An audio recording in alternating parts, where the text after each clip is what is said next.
Purposely. Your life, God's purpose. Listen at onpurposely.com. Hello, everyone, and welcome to the Gospel Tech Podcast. My name is Nathan Sutherland, and this podcast is dedicated to helping families love God and use tech. Today, we are building on last week's episode where we talked about how do we know if tech is healthy. When we're adopting new technology, how do we know if it's even a good decision just on the face of it being technology in the season of life for our kids? We walked through that. If you have not listened to that, please go back and listen to that, because this conversation is about how do we build tech trust, and we're coming at that from two sides. First, just we've now assured ourselves this tech is good, but is it good for our child? Is our child ready for it? And then, if our child was ready for it, or if they've proven they're not ready for it, what can we do to build tech trust rather than just kind of hold it over their heads and go, no, you haven't impressed me enough. So this is hopefully a shorter bit of a conversation this week, but I guess more hopefully it'll be an encouraging bit. It's something that will empower you and equip you to have those conversations, to get those tech wins with your children, recognizing these aren't battles you're trying to win over your children, but you're actually fighting for them. And so this is an opportunity for you to prove that, for you to intervene if it's not healthy, and for you to give access to loving and intentional good gifts that just happen to be digital in this case to your children, and see that as a win as well, because it's not about necessarily making them happy, and it's about loving them well where they're at and making sure we're being intentional, that when our kids ask us for something, that we're indeed giving them something good, and that their level of trustworthiness is now up to par with this thing we are offering them. So that's today's conversation. I hope it will be encouraging and helpful to you. And so with no further ado, let's get this conversation started. Welcome to the Gospel Tech Podcast, a resource for parents who feel overwhelmed and outpaced as they raise healthy youth in a tech world. As an educator, parent, and tech user, I want to equip parents with the tools, resources, and confidence they need to raise kids who love God and use tech.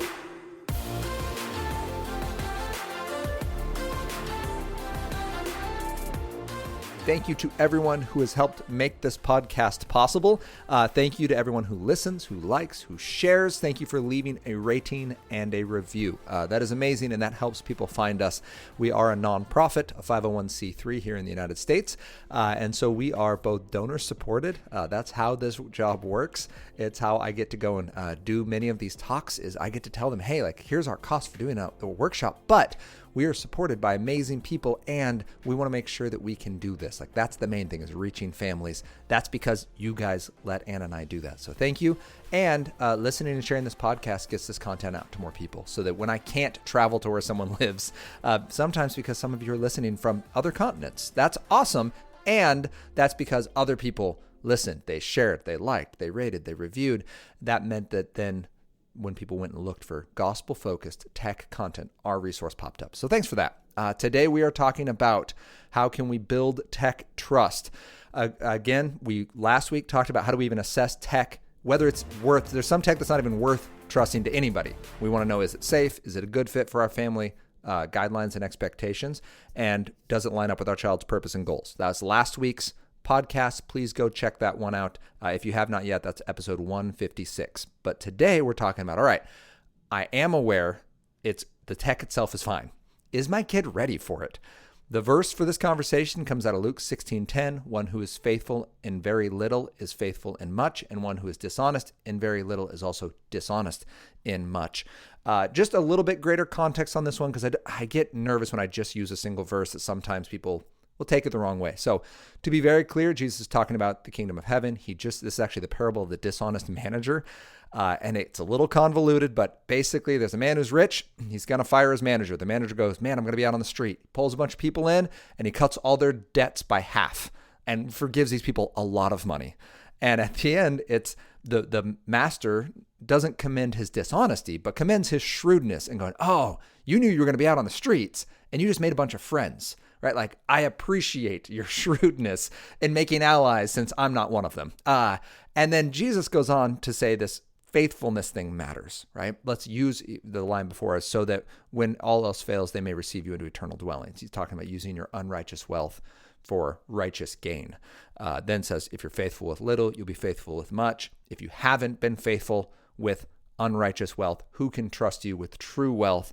And then he ends in verse 13 with, no one can serve two masters. Either he will hate one or love the other, devoted to one and despise the other. You cannot serve God and mammon, God and money, God and influence, God and the ability to get what you want on your terms, right?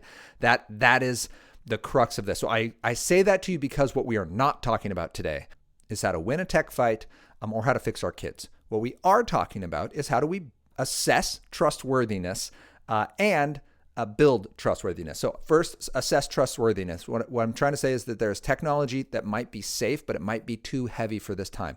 In the biblical example, we're saying, all right, in earthly things, you need to prove trustworthy so that you can be trustworthy with kingdom things, right? We need to be faithful with the little daily details, which is why you're doing this. You're trying to be faithful as a parent because you're showing God that your heart has changed. You're not just running your own life. You're not serving just money and opportunity. You are serving God.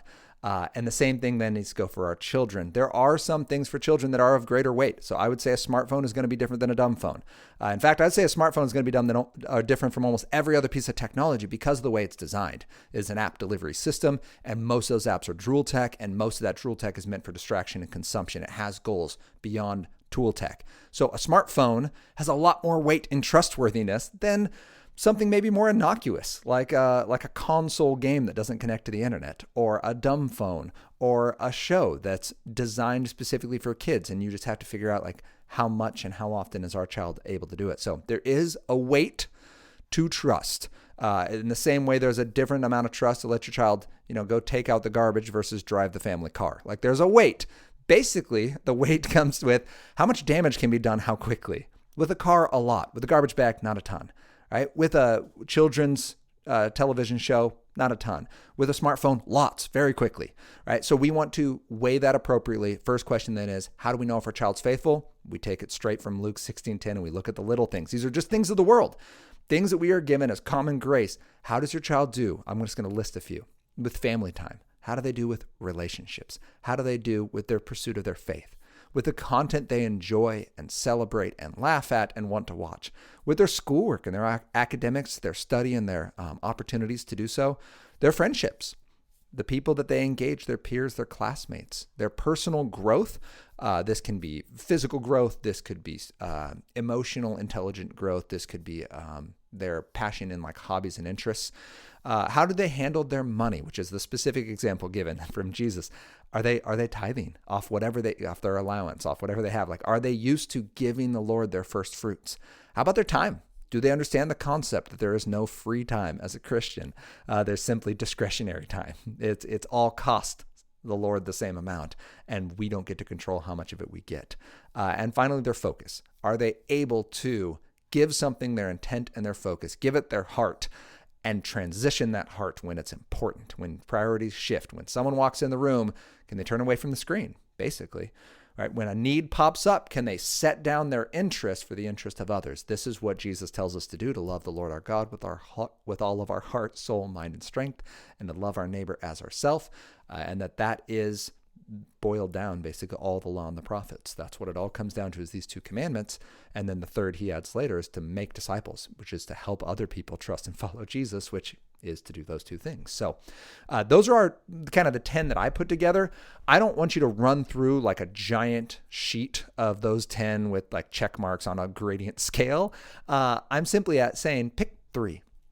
What 3 of those are your kids absolutely proving their faithfulness in? With family time and relationships and faith and content and academics, if we just looked at the top 5, what 3 of those are your kids really proving faithful in? And you're like, man, son or daughter of mine, you are really doing great with investing in your siblings. You play with them without us like having to, somehow trick you into doing it. You answered their questions. We understand that older siblings can be tough to address, or that younger siblings can be annoying. Let's be serious. Older siblings in the world, we understand that. I'm a middle child, so I get both ends. It also just made me a people pleaser. That's a story for another day. But that idea that like we can see from our family time, like, oh, you're doing these relationships well. That's awesome. There was always that great dating advice that when you go and date, ladies, when you date someone, you're to look at how that young man treats his mother, and men, you're to look at how that young lady treats her father, and that we can learn something about that relationship, right? That probably is going to be pertinent for our relationship. I love that when talking about our own children, that we can look at their family time and their relationships for how that relationship extends to other areas. So we just pick 3 and we just look at like, all right, family time. When it comes to family dinner or relationships with their siblings or playing games together, like a shared day, or talking and asking questions, being vulnerable, how's that going? Because if you get a child with a high-powered digital device, use a smartphone, for example, and they're not open to relationship, and they're not open to sharing and feedback, and they're not open to instruction, and they're not open, like just as a family, then that can lead to some pretty dangerous spots. It can lead to your child feeling like they're spied on because you're going to immediately start being suspicious of them, right? Because there isn't that level of trust built relationally.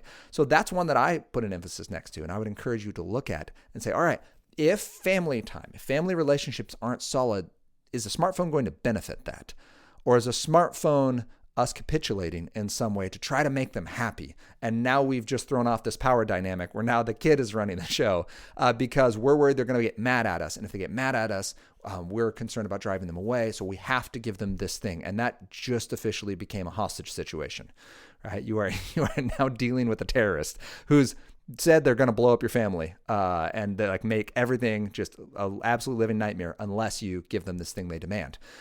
That should be an asterisk, number 1, like concern, if that's the situation you're seeing with whatever the tech might be, that man, something is off here. This isn't worthy of this level of tech trust. We need to find a way to de-escalate the situation, to find a healthy way to meet what that child needs. Maybe they want relationship, maybe they want entertainment, maybe they want connection. We can meet those needs in healthy and wholesome ways, but we're not yet ready on a trust level for this child to get a high-powered device that's going to allow them all sorts of independence at the speed of high-speed internet, and we're not going to be a part of being able to support them in that. So we love them. We're not going to allow that to happen, right? Like our child asking if they can drive the car blindfolded. Like, no, like we're not gonna let that happen. Like we need someone else. We need eyes on the situation here. So family time, relationships would again just be, I guess, with the siblings and the parents in that one, but this goes to the outside of like, how are they dealing with their sports relationships, with their church relationships, not even necessarily with their closest friends, but simple things like Matthew 5:37 says, our yes needs to be yes. Is your child in their relationships, even if those are school commitments, are they saying yes and keeping it? Are they showing up for the play they committed to, even when it's inconvenient? I love that one out of Psalm 15:4, that the one who keeps his word, or her word in this case, even when it hurts, you said yes before you knew what you were giving up. You keep your yes. You said yeah to go to that movie. You said yeah to hang out with that friend. And then this other really cool thing showed up with that other person you like more, but you keep your yes. That is showing you a sign of a young person who understands some of this fruit of the Spirit, who is having the Lord move in their heart. That stuff doesn't happen by accident. And therefore, there's a level of trust that can be built there. Yeah, I could send this kid into a digital space and know that their yes with me is still a yes when they go in that space. That'd work. With the content, there's a biblical standard. We talked about this last week, but Philippians 4:8, this idea that does your child celebrate what is true and honorable and just and pure? Are they celebrating and investing in and just reveling in what's lovely and commendable and excellent? It's worthy of praise. Or are the artists they like and the people they follow and the music they enjoy, like many of us when we were in middle school, we had a really dark edge that when we go back and listen to it now or watch it now or ingest it now, it makes us kind of sad. Like there's certainly nostalgia, right? I might listen to some Machine Head or something, but it's not something I celebrate. It's not something I show to my kids because I go, man, this was part of 15-year-old Nathan. And I have nostalgia for those friends and those times and the memories. But when I listen to it with my adult brain, with my changed heart in Christ, like it's not great. It's not something that I love and that I want for other people. And that's what we're looking at here for content is, are we having, or excuse me, yeah, I guess with relationships and responsibilities and content kind of mashed together, but in content specifically, is what are we celebrating? What are we enjoying? And that would show us our trustworthiness. If our child is gravitating to stuff that just isn't something we would celebrate, then maybe we limit the amount of trustworthiness and the access they can get to that content without conversation and supervision. Academics would just be what it is. Are they showing up for school? Are they doing those things? The reason we care about academics isn't because school is magical and makes people perfect, but because it's a commitment. If we as a family have agreed to homeschool or have agreed to public school or agreed to private school, like this is a commitment we've said is going to happen. We believe that I would say as an educator, I can tell you that even in a non-Christian setting or even an anti-Christian setting, that honest education, like learning information about the world, real science, not propaganda, not information we're presenting sans a bunch of other information so that you have to think one way, but actual questions that are coming into actual inquiry is powerful. And it's amazing. And it starts to make us go, yeah, but what about? And you ask, yeah, what about enough? And you start to get to like, this is huge. Like this stuff is massive, from language to arts to history to science and mathematics. Honest inquiry leads us back to God. And that is a cool spot to be. If our child isn't investing in that, maybe their interest is in another passion they have, and school's really hard, but they're passionate about something else they're investing in, and we'd call that academics, right? For my nephew, who's going to be an incredible welder, right? Incredible, God-gifted welder. The man's brain thinks and works in ways that mine doesn't. And if I needed a ship put back together or a car to run again, like I would give it to this young man. You would not want to give it to me. It would turn out very poorly. So I'm okay with thinking beyond the academic setting. We might think of, a school where you sit down at a desk and read a book, but we are talking about building our minds and asking big questions. And that's what we're talking about with the academic side. Finally, I just wanted to put out friendships, and that's the playing, learning, listening, practicing, all the things that friendships are good for, which is developing us into the people God's designed us to be. How's your child do on that? So I could go through all 10. I won't. But what I wanted to just emphasize out of these is there's a way to assess out of those 10, and I'll just put them in the notes so you can run through them again. You don't have to skip back. But family time, relationships, faith, content, academics. And the second 5 are friendships, growth, money, time, and focus. I want you to pick 3 that they're doing great and 3 that you're like, hey, these are probably the most concerning in that section. You might have more you'd add. But out of those, we can say, my child is faithful in these things. Really quick. Like when I first said it, you were like, oh no, like this is super concerning with my child. That is not a spot to go win or to hold over their head. That's a spot to go into your child's life and say, all right, what's happening here? Is this because you just don't have the information and training? Or is it because something else is off and you're off kilter, right? You're not in a healthy spot with your relationships. You're not in a healthy spot with your emotional well-being. Like what can I do as a parent to support you with that? Which leads us then to, all right, we can assess those little things, faithfulness with things like money, which was brought up in the actual verse of child of mine. How do you spend your money? Do you find your joy in that? Are you finding, your purpose in being an influencer and being important? People's opinions, right? Like that would be concerning if I'm now giving you this device, because that can lead to a lot of anxiety and fear. Then we have the second part of like, okay, well, how do I build it? If my child either isn't ready or they were ready, we've now made mistakes that lost them trust. How do I know if they're ever ready in the future? So let's talk that out. Let's begin at the top. Is how do we build tech trust? And the first thing we have to start with is relationship. When we talk about building tech trust, you have to, at the end of the day, trust your child, believing that they're going to do what they do in front of you when they're not in front of you. It requires that you have tech conversations on the regular. You need a family tech framework. You need consistency in your modeling of healthy tech use. And you need to basically build rapport and respect with your child. Be a parent to them. That means have boundaries that are loving, but have boundaries. And that means asking for forgiveness when you make a mistake. And it means spending time with and around your child, not just quality time, meaning not just that one really cool vacation you take each year, but building consistent time to be a part of their life and go where they go, be interested in what they're interested in. Even from a young age, right? 5, 6, 7-year-olds have interests and we can feed those, absolutely get them into a wide array of opportunities, but have them be a part of the conversation to know what is motivating you as a good father, as a good mother who wants to give them good things, that you're simply modeling what God does for us on the regular basis. That's going to build relationship. The reason I emphasize that first and foremost on how we build tech trust is no amount of vigilance or hedge building or digital protection is going to stop our children from making mistakes they want to make. What it requires is heart change, and it works for our children the same way it works for us. That's relational. We don't follow the law of God because, the justice of God leads us to repentance. No, it's the kindness of God that leads us to repentance.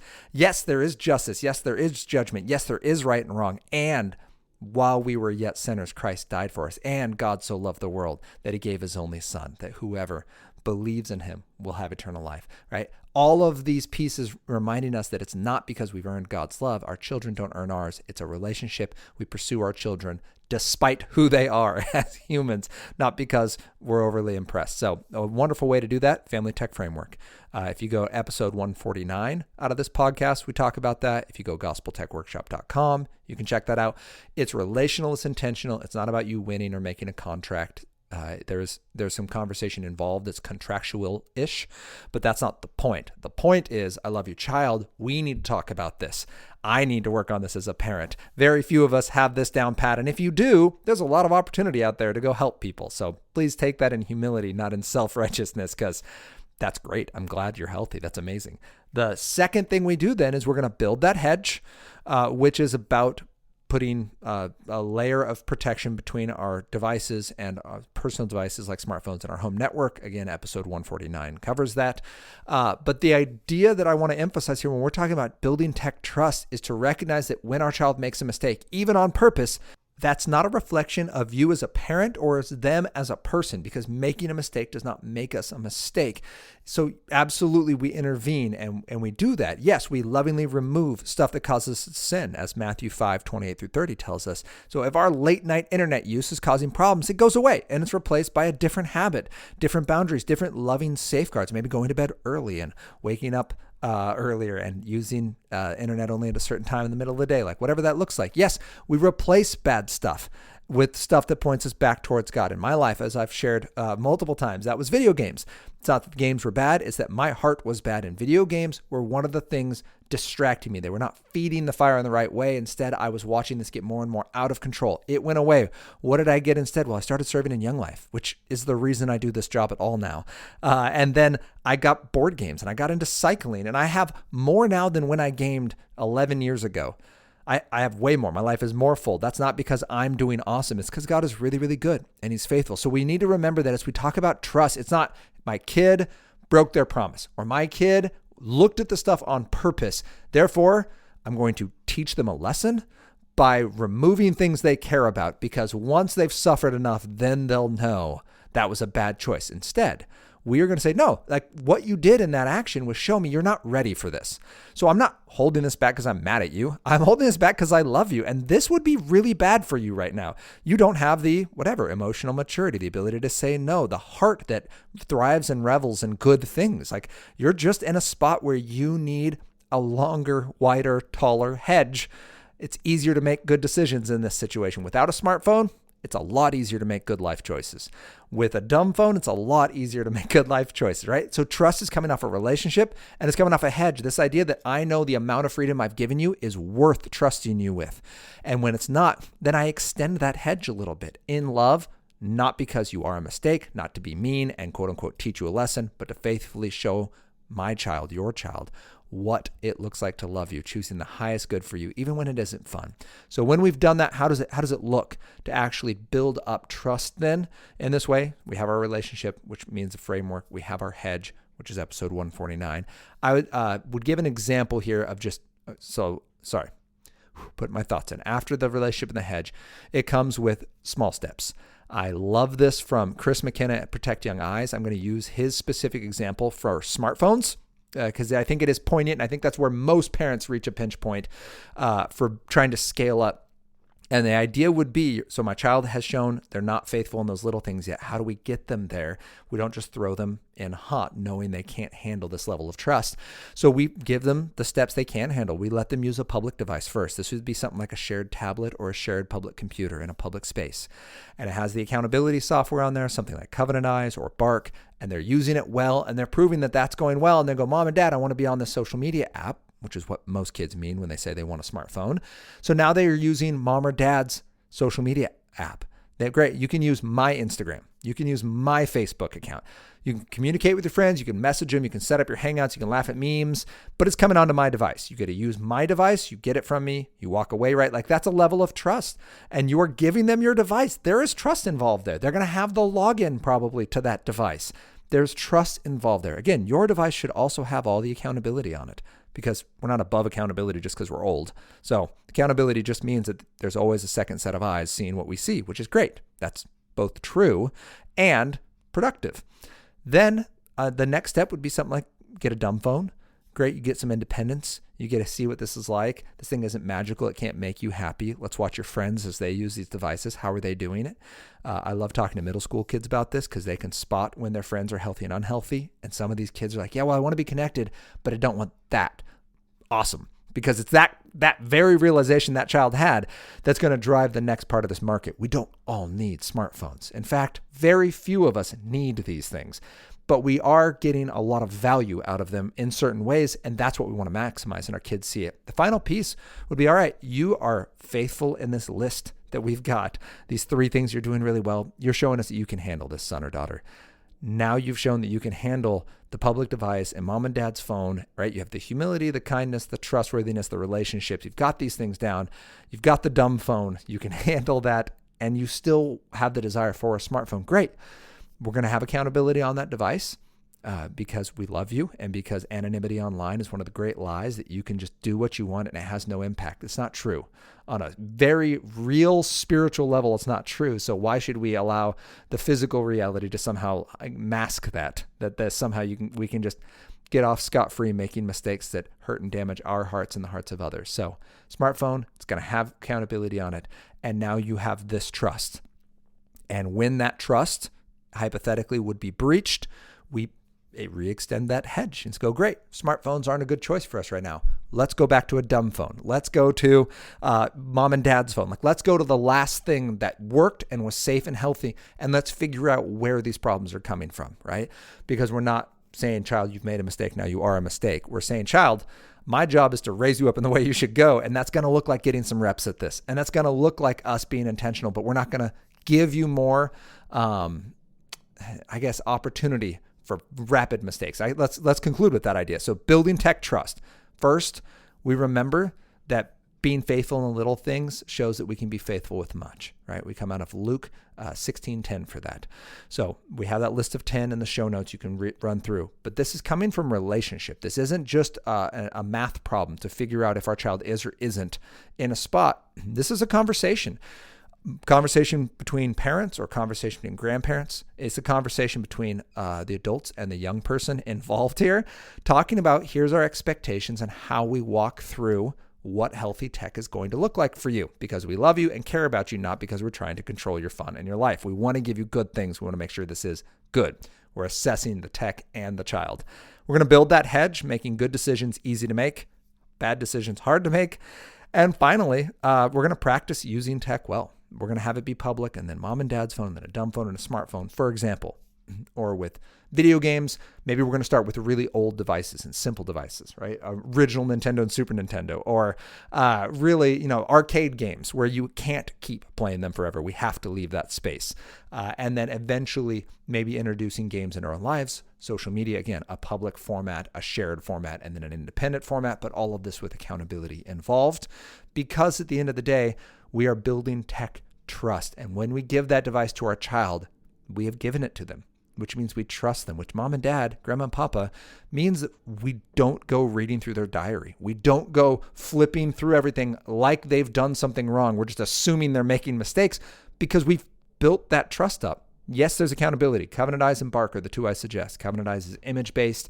It's great for catching things like pornography. Bark is amazing for conversations and bullying and strangers and searches, really. Things that talk about self-harm and depression and drugs and alcohol and those things. And those 2 then give you a foundation point. You'll have something pop up, and instead of going, aha, I was waiting for this, you'd go, oh, son or daughter of mine, I love you. What's going on here? Let's start this conversation, because maybe this is the main issue, but maybe this is just a symptom of something else that's happening. And that's what I care about. I don't care about you just never making a digital mistake. I care about you being well and whole in Christ.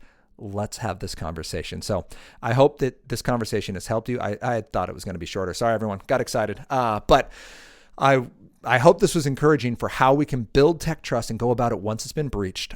It can be, I covered it quickly, but I know it can be really hard as parents as we see kids that we just didn't want these hurts for them at the very least, but some of them we just never saw it coming. And now it's a thing, and we feel bad and they feel bad, and we either don't trust them at all anymore. We don't know how to trust. And my hope in this conversation is that you know where to start. that you can begin that conversation in talking to your young person about their tech, about where they're trustworthy and where they're not, and recognize that not being faithful in little things doesn't mean you're a bad person. It means you're not ready for bigger things. It means you got to mature and grow. And until that happens, there's some things that simply can't happen because mistakes can be made too fast, especially when we're talking digital world or driving vehicles, all of those things. So I hope that was encouraging to you. I did want to use this opportunity to say, so next week we're going to talk video games. And then the following Saturday, I'm releasing a little 4-part mini series that Mike and I created. We've talked What the Tech before, but it's just going to be a little video game focused mini series. I'm really excited for it. Mike is pumped for it. And if you've never listened to one of the Micah episodes or What the Tech, Justin and I have done a couple as well. We're just going to kind of nerd out on video games and give this a shot. So join us for that. It'll be on a Saturday. Would love your thoughts and feedback on it. We at least had a lot of fun doing it. So it's not this coming Tuesday. It's the Saturday after that. So kind of 2 weeks basically away from now. So with that being said, I hope that you will share this with someone if you found this conversation about building tech trust encouraging. I hope that you'll like it, comment on it, rate this resource so that more people can find it, and that you'll join us next week as we continue this conversation about how we can love God and use tech.